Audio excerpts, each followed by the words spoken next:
Hello again, many thanks for joining us. I'm Ernest Mino. Now, 88 new health facilities will be built in the next 1 year at the district level nationwide. That's according to President Akufo-Addo in his 8th address to the nation on the country's COVID-19 situation. Now, the announcement is the latest among a number of measures the president has outlined in the country's fight against the global pandemic. Though exciting, how strong is Ghana's economy in supporting these new projects in 12 months? Any options on the international and domestic markets for exploration, and in what form exactly? We'll get more on these questions soon, but first listen to the president once more on the building of the new hospitals.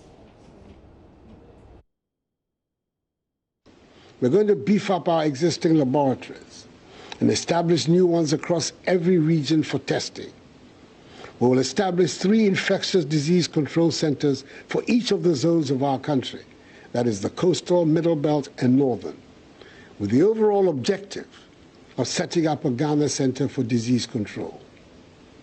The recent tragic CSM outbreak, with over 40 deaths, has reaffirmed the need for ready access to such infectious disease control centers, even though in our time, nobody should die of the disease. Early reporting is what is required, and I implore everybody to heed this call. And so that's President Akufo-Addo telling us what will be done as far as, improving our health system. He talks about the building of 88 new district hospitals across the country. And these are districts that do not have major health facilities. Now, he also talks about new regional hospitals, 6 of them in the newly created regions that will also be built. And so, we are looking at 94 of hospitals or facilities to be built to improve our healthcare delivery system.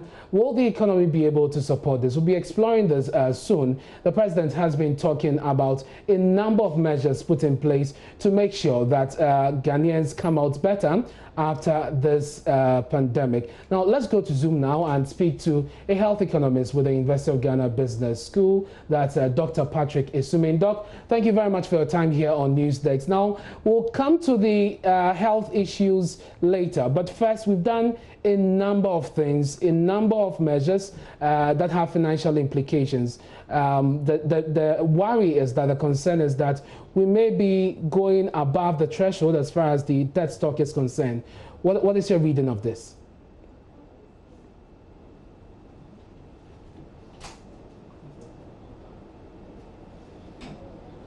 Yes, Doc, if you can hear me, we're looking at a number of measures put in place by government, a number of funds, procured from the IMF and all these international markets.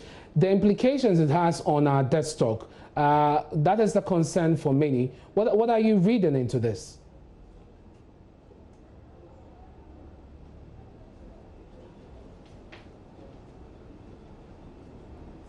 Well, we seem to be having some challenges with Dr. Isumin there. We'll get back, we'll correct that feed and get back to him to explore what the consequences are as far as our debt stock is concerned. And also, because he's a health economist, he will tell us about the impact of these 88 district hospitals and the 6 new regional hospitals the president is hoping that we can build within a year, and its implication for the economy as well. Dr. Patrick Isumin is a health economist with the University of Ghana Business School. Would also be joined on the phone or via Zoom shortly by Sydney Kesley-Hayford, also an economic analyst, and we'll bring you all of those analysis right after this break. Please stay with us.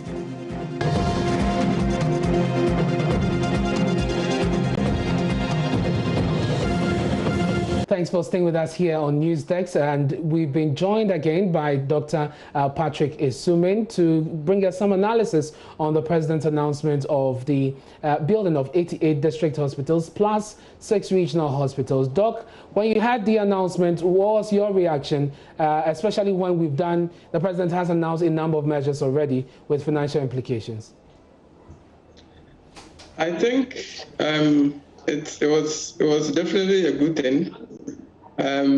We've known that we've had these challenges in the health system for a while. So I think taking advantage of the crisis to strengthen the health system is very important. I think, as the president indicated, there's a lot of inequities in the distribution of healthcare services and the distribution of health facilities. And this tends to reflect in the health outcomes that we see. So if you look at the major health indicators that are reported by the Demographic and Health Survey or the Multiple Indicator Cluster Surveys, you will see that there are huge rural-urban disparities in a lot of our health indicators. And that is because of the availability of facilities and service delivery. So overall, I think, just like the president has said consistently, we need to take advantage of the crisis to bring some fundamental changes in the structure of our economy. So some measures had been announced earlier on, and now they have also announced these measures on the health sector. So I think overall, it was, for me, it was a good thing that the president announced. Yes. I just hope that it doesn't just end with simply building of structures, because as we know, there are several instances where facilities have been built, but they have been non-operational, either because the initial equipment required were not provided, or some of the supplies needed are not ready. So I just hope that it will not just end with construction of the facilities, but also the other measures that are required to make them functional, and also other measures that will strengthen the overall health system. Yes, so it's a good measure, like you're saying, but when you look, and like you've just mentioned, that some of these structures are put in place. We have quite a number of them. In this year's budget, the finance minister outlined a number that will continue in terms of construction and some that will be put to use. It is true that the pandemic has exposed the lapses in our health system, but should we necessarily be doing that now, considering the financial implications? I want you to chew on that for me. Sydney Hayford is on the line with me. Let me pick his thoughts briefly. Thank you very much, sir, for joining us. I don't know what you make of the president's suggestion. We are going to build 88 in all 94 facilities within a year. What do you make of this? Well, it's always good morning. Good morning, sir. It's always a good thing to build up the infrastructure for the future, and we definitely need hospitals. So the idea is a good one. I see no reason why he shouldn't try to do it. To do it in 1 year, though, might be a tall order, but certainly it's a good thing to do. The concern is that our GDP, in terms of our public debt stock, is projected to hit 76% of rebased GDP. We didn't plan for this, obviously. It means that we have more financial obligations. Will the economy be able to sustain this? Okay, well, I heard the news bite, but I'm not sure what period it is that he's planning to do this. He just says within a year, actually. 1 year. Yes. I'm not sure we have a right to assume that 1 year is going to be this year or next year. He hasn't been clear on the matter, so it's a difficult one to. So he actually did say that this will happen between 2019 and 2020. So I believe we are looking at putting things in place, fast-tracking the process so we can get it started. Well, then yes. Then whether or not the debt stock is high or not, the question is: do we need it? Do we want to do it? Do we want to guarantee the safety of the people of the country? If the answer to all of those questions is yes, yes, yes, then we must find the money from some place. Either we borrow it, or we internally generate it, or else we transfer funding from one of our projects to this. The president is showing that he definitely wants to make sure that the safety of the people is guaranteed. And his primary concern seems to be enough facilities to be able to reduce deaths in the face of this pandemic. So I don't know exactly where the funding is going to come from, because it doesn't say whether it's going to come from budget support or whether it's going to come from external borrowing, which he will do. So it's very difficult to say whether or not he can actually achieve this. When you look at the 2020 budget, the 6 regional hospitals are listed in there, and we know that the appropriation bill mentions some $7.5 million for health infrastructure. So as far as the 6 is concerned, perhaps provision has been made already, but in terms of the 88, that will be the problem. Are there options for us on the international market? We've gone to the IMF already, we've been to the World Bank. What options can we explore? There are plenty of options on the international market.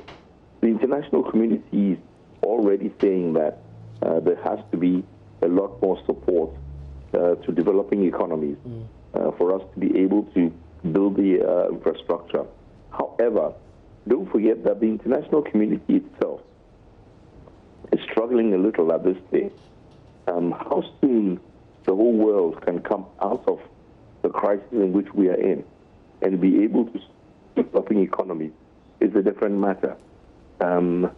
I think I have heard somewhere along the line that quite a bit of the debt that developing economies are carrying is going to be forgiven, and there will be the opportunity to free up some space to be able to do all of this. But see, we're building a case on inadequate information. The president did not say where he was going to source from. And I find it very difficult also when we don't have any idea of how much each of the hospitals will cost to build.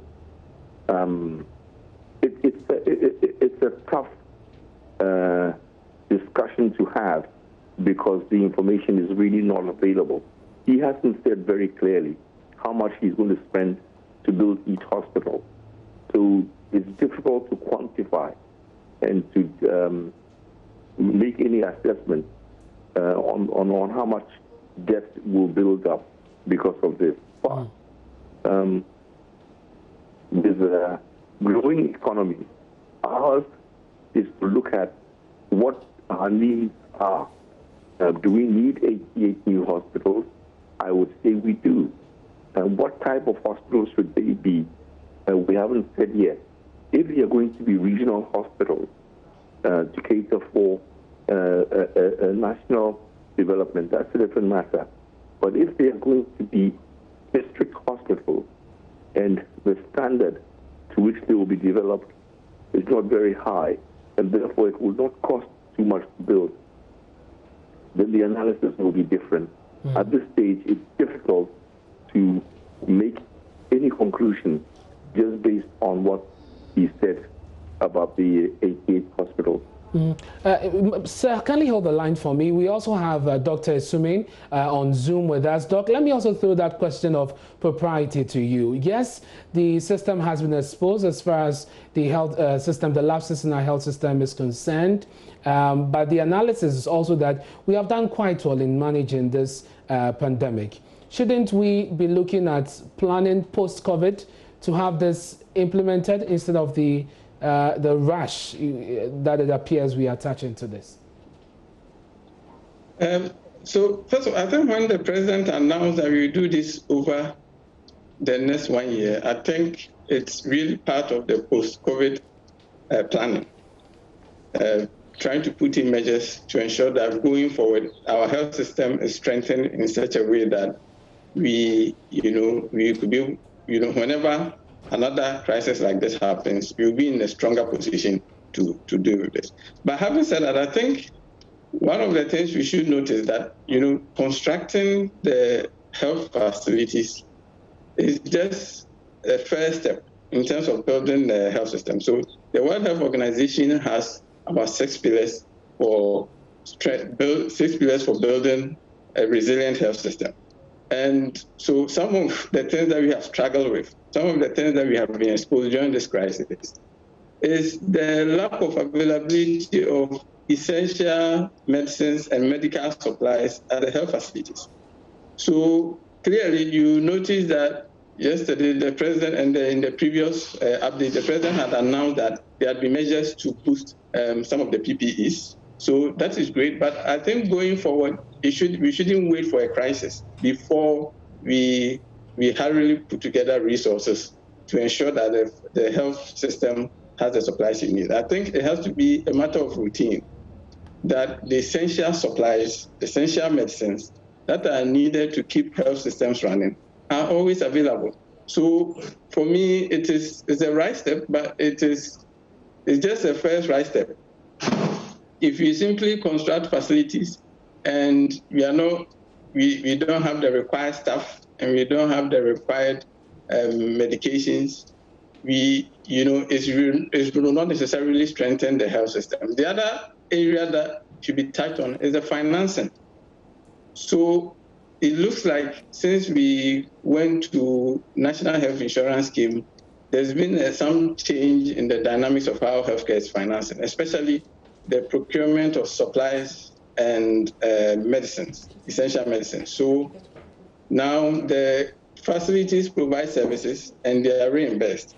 And we've noticed that leading up to this period, there's been a lot of complaints by the health providers in terms of delay in reimbursement for services that have been provided. And all of that severely impact their ability to provide services as and when needed. So I think it's good to build the structures, but we need to take a systems approach and look at all aspects of the system, not just constructing the facilities, but rethink about the financial model that we have, whether, that we can do something to ensure that those unnecessary delays that happen with the reimbursement do not occur. And then also making sure that the reimbursements, as well as the other means of providing the equipment for the facilities, are really done. Because I think, for me, yes, we don't have enough facilities in several places, but I think the biggest thing that this crisis has exposed is lack of medical supplies and equipment. Mr. Kingsley Hayford, he brings our attention to something very important, which is the issue of beyond the structures, beyond the facilities, the human resource and the other things that needs to be put in place. I know that you've raised on a number of occasions the issue of our payroll and how government seem to be the biggest employer, and how the private sector needs to be prepared, needs to be encouraged and be in the position to employ a lot more people. Should we be looking at some public-private partnership going forward? Hello, Mr. Hayford. Yes, hello, can you hear me? Yes, I can hear you. No, I don't think we should even be looking at public-private partnership. We have to move this economy to a point where we are purely private sector driven. Mm-hmm. Government has its role to play. It should play that role. But as much as possible, we have to allow the private sector to pick up its portion of all of this. If government wants to get involved in building the infrastructure, fine. But if there is a possibility that we can finance most of these hospitals through the private sector development, that for me is what we should do. Very well. Thank you so much for your time here. That's Sidney Kingsley here for joining us with some analysis, and also joining us via Zoom. We had Dr. Patrick Isumin, a health economist with the University of Ghana Business School. Thank you, gentlemen, for your time here on Newsday.